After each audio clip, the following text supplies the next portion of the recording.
नमस्कार दोस्तों। कार्तिक मास कथा अध्याय 5। भगवान श्री कृष्ण की महिमा अपार है। वो किसी न किसी रूप में अपने भक्तों को दर्शन जरूर देते हैं।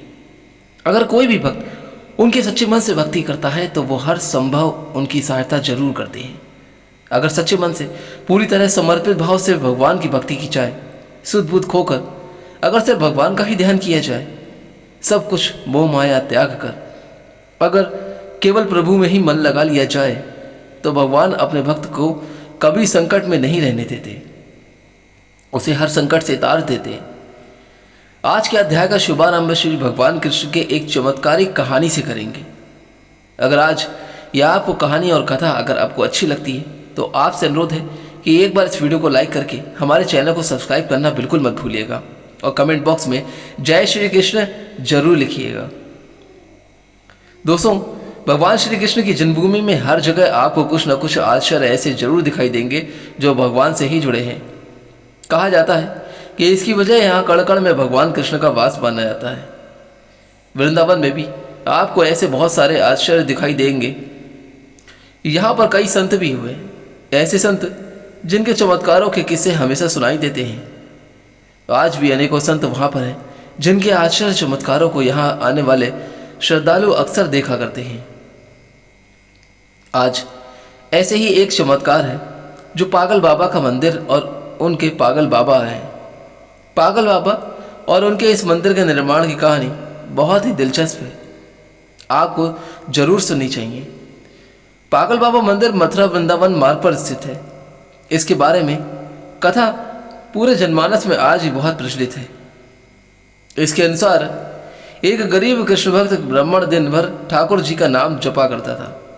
उसके पास जो कुछ भी था, यह यूं कहे कि जितना कुछ भी रूखा सूखा उसे मांग कर खाने को मिलता, वह उसे भगवान की मर्जी समझकर खुशी खुशी खा लेता था। अपना जीवन वो ऐसे ही बिता रहा था। एक बार उसे कुछ पैसों की आवश्यकता पड़ जाती है तो किसी साहूकार से वो पैसे लेने के लिए गया। साहूकार ने उसे पैसे देते हुए कहा कि उसे ये पैसे जल्दी वापस करने होंगे। उसकी बात मानकर वह पैसे लेकर घर आ गया। अब वो ब्राह्मण हर महीने नियम से किस्त का हिसाब करके साहूकार के पैसे लौटाने जाता था। आखिरी किस्त के थोड़े दिन पहले ही साहूकार ने वसूली का एक पत्र उसके घर भिजवा दिया। यह देखकर ब्राह्मण बहुत परेशान हुआ और साहूकार से विनय करने लगा, लेकिन साहूकार नहीं माना। मामला अदालत में पहुंच गया। जज साहब अदालत में बैठे हुए थे। ब्राह्मण ने जज साहब से अनुरोध करते हुए कहा कि जज साहब, एक किस्त के अलावा उसने साहूकार का सारा कर्जा अदा कर दिया है और यह साहूकार झूठ बोल रहा है। मैंने तो हर महीने नियम के हिसाब से किस्त चुकाई है। यह सुनकर साहूकार ने क्रोधित होकर दलील की कि उसने कोई गलत व्यवहार नहीं किया है। जिस किसी की भी सामने इस आरोपी ने धन लौटाया हो, उसे अदालत में पेश किया जाना चाहिए। इतना सुनकर ब्राह्मण ने सोच में पड़ गया, क्योंकि साहूकार को जब जब धन लौटाया गया तब उसका कोई भी गवाह आसपास नहीं होता था। इस बारे में बहुत सोचते हुए ब्राह्मण को अंत में अपने भगवान की याद आई और गवाह के रूप में उसने भगवान कृष्ण को नाम ले लिया। अब भगवान कृष्ण का नाम सुनकर पहले तो जज साहब कुछ हैरान हुए, लेकिन बाद में ब्राह्मण से उनका पता मांगा। ब्राह्मण के कहने पर एक नोटिस बांके बिहारी के मंदिर में भेजा गया, क्योंकि जब अदालत में गवाही देनी होती है तब नोटिस मिलने पर गवाह को अदालत में उपस्थित होना ही पड़ता है।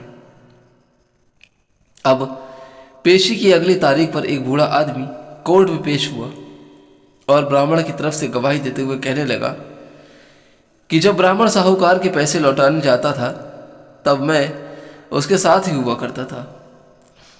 बूढ़े आदमी ने रकम वापस करने की हर तारीख को कोर्ट में मुंह जवानी बता दिया, जैसे उसे सब कुछ एक एक तारीख के हिसाब से याद हो। साहूकार के दावे में भी बूढ़े आदमी द्वारा बताई गई रकम की जो तारीख थी वह भी सही निकली। साहूकार ने राशि तो दर्ज की थी, लेकिन नाम फर्जी लिखे हुए थे। इसके आधार पर जज ने ब्राह्मण को निर्दोष साबित कर दिया। लेकिन जज साहब अब तक हैरान थे कि इतना बूढ़ा आदमी इतनी सारी तारीखें भला कैसे याद रख सकता था। जज साहब ने उसके बारे में जब ब्राह्मण से पूछा कि यह बूढ़ा आदमी कौन है, तब ब्राह्मण ने उत्तर दिया कि यह सब जगह रहता है। लोग उन्हें श्याम, कान्हा, कृष्ण आदि के नामों से जानते हैं। इसके बाद जज साहब ने फिर से ब्राह्मण से पूछा कि बताओ कि वो बूढ़ा आदमी कौन था। फिर ब्राह्मण ने कहा कि सच में मुझे नहीं पता कि वो कौन थे। जज साहब को इस बात से बड़ी हैरानी हुई। उनके मन में सवाल पर सवाल आ रहे थे कि आखिरकार वो आदमी था तो था कौन और कहाँ से आया था। इसी पहेली को सुलझाने के लिए जज साहब स्वयं अगले दिन बांके बिहारी के मंदिर में पहुंच गए, क्योंकि ब्राह्मण ने जब गवाही का पता दिया था तो उसमें यही पता उपस्थित था। जज साहब जानना चाहते थे कि आखिर बीते दिन जो आदमी अदालत में गया था वो कौन था। क्या वह इसी मंदिर से आया था? अगर आया था तो है कहाँ?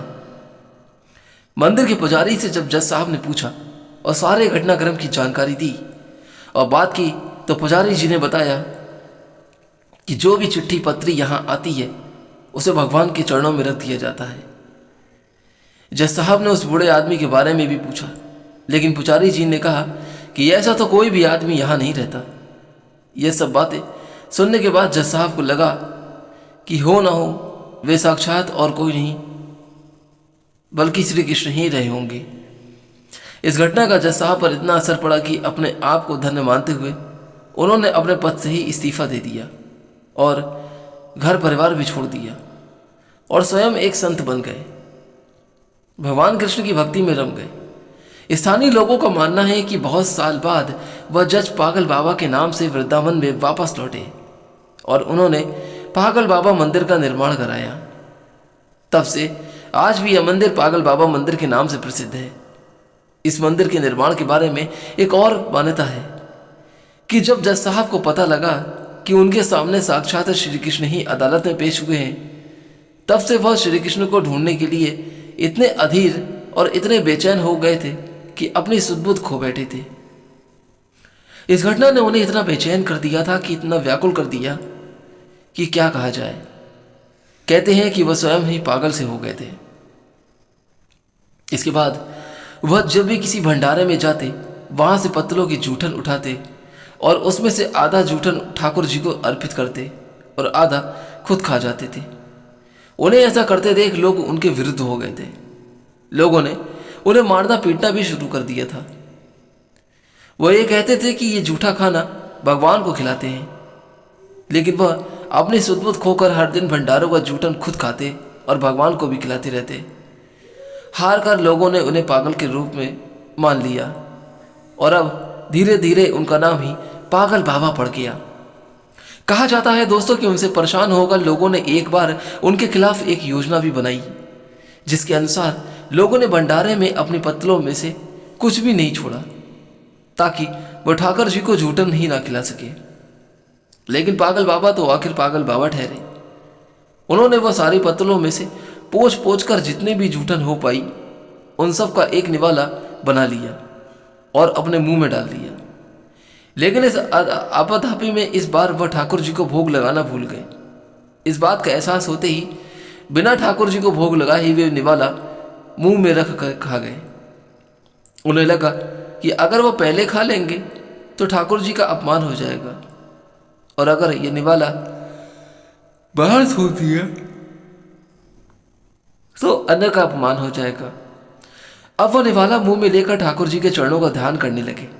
तभी अचानक से पागल बाबा के सामने बाल गोपाल एक सुंदर से लड़के के रूप में पागल बाबा यानी जज साहब के पास आया और बोला, क्यों आज मेरा खाना भी खा गए?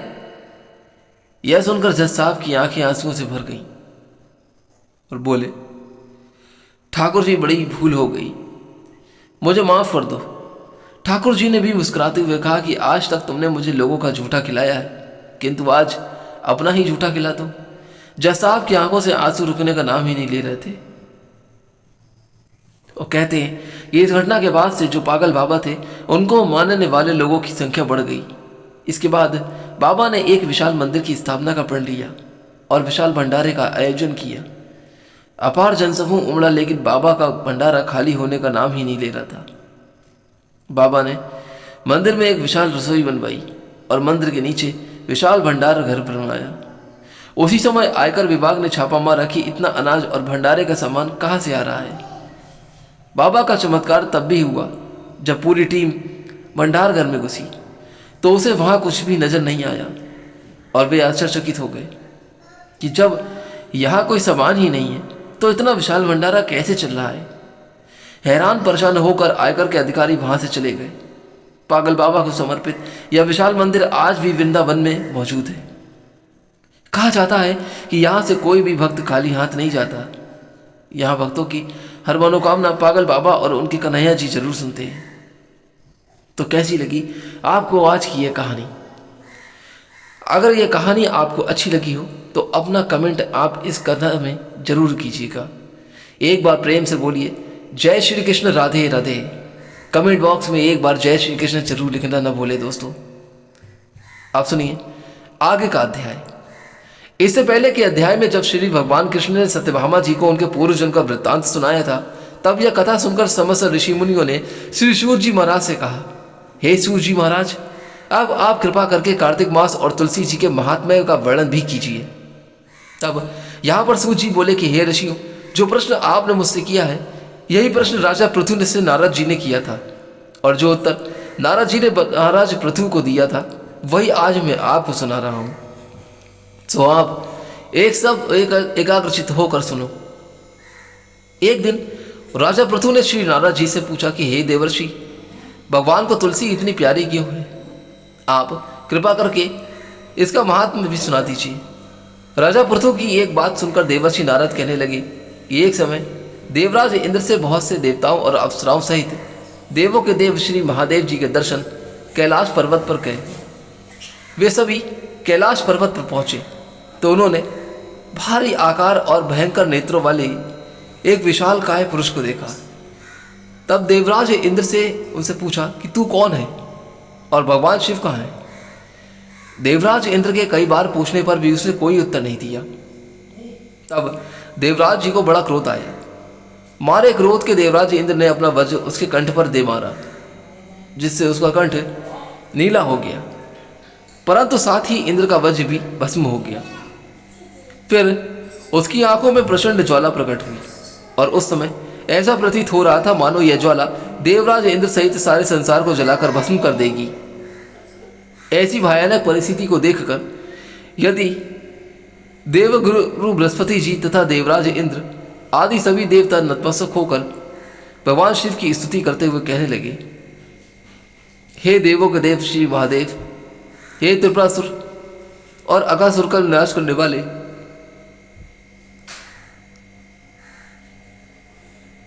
हे त्रिपुरारी अग्निहारी, आपको बारंबार नमस्कार। हे सुंदर मुनि की रक्षा करने वाले, आपको नतमस्तक प्रणाम है। देवर्षि नारद ने कहा कि हे राजा पृथु, इस प्रकार देवताओं की स्तुति सुनकर श्री महादेव जी ने समस्त ब्रह्मांड को भस्म कर देने वाली अग्नि को शांत कर दिया और कहने लगे कि हे देवतागणों, मैं आप सबकी स्तुति सुनकर अत्यंत प्रसन्न हूँ, सो आप सब कोई वर मांग लीजिए। तब समस्त देवताओं सहित देवगुरु बृहस्पति जी ने क्षमा दान मांगा और कहा, हे देवराज इंद्र से जो अपराध हुआ है उसके लिए उन्हें क्षमा प्रदान कीजिए।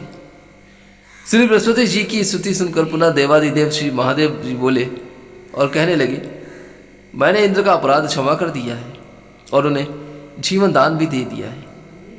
हे बृहस्पति जी, आज से आपका एक नाम भी अमर होगा। तब श्री बृहस्पति जी कहने लगे कि हे भगवान, अगर आप हम सब पर प्रसन्न हैं तो देवराज इंद्र की रक्षा भी कीजिए और सारे ब्रह्मांड को भस्म करने वाली अग्नि जो आपके तेज से उत्पन्न हो गई है उसे भी शीघ्र शांत कर दीजिए। यहाँ पर इस तरह से इन बातों को सुनकर भगवान शंकर जी कहने लगे, मेरे नेत्रों से निकला हुआ ज्वाला रूपी तेज अब वापस कैसे हो सकेगा, इसलिए अब हम इसे कहीं दूर फेंक देते हैं। ऐसा कहकर भगवान भूतेश्वर ने उस अग्नि को समुद्र में फेंक दिया। तब वह अगई गंगा के संगम पर गंगा सागर में जा गिरी और एक बालक का रूप धारण करके रोने लगी। उसके रोने की आवाज़ से पृथ्वी कंपायन हो गई, सप्तद्वीप बहरे हो गए। ऐसा घोर आश्चर्य देखकर समुद्र की गोद में बालक को रोते हुए देख ये श्री ब्रह्मा जी बड़े आश्चर्य से पूछने लगे, ये बालक किसका है? समुद्र ने उस बालक को बड़े आदर से उठाकर ब्रह्मा जी की गोद में दे दिया और कहा, यह मेरा पुत्र है जो गंगा से उत्पन्न हुआ है। अब आप इसका नामकरण कराइए। उसी समय उस बालक ने ब्रह्मा जी की दाढ़ी पकड़कर बड़े जोर से खींच दी, जिससे ब्रह्मा जी की आंखों में आंसू भर आए। तब किसी प्रकार से ब्रह्मा जी ने अपनी दाढ़ी छुड़ाई और कहा, इसने हमारी आंखों से जल निकाला है, इसलिए इसका नाम जलंधर होगा और यह शिव जी के अलावा संसार में और किसी के हाथ से नहीं मारा जाएगा। इसका कारण यह है कि यह श्री शिव जी के अंश से उत्पन्न हुआ है।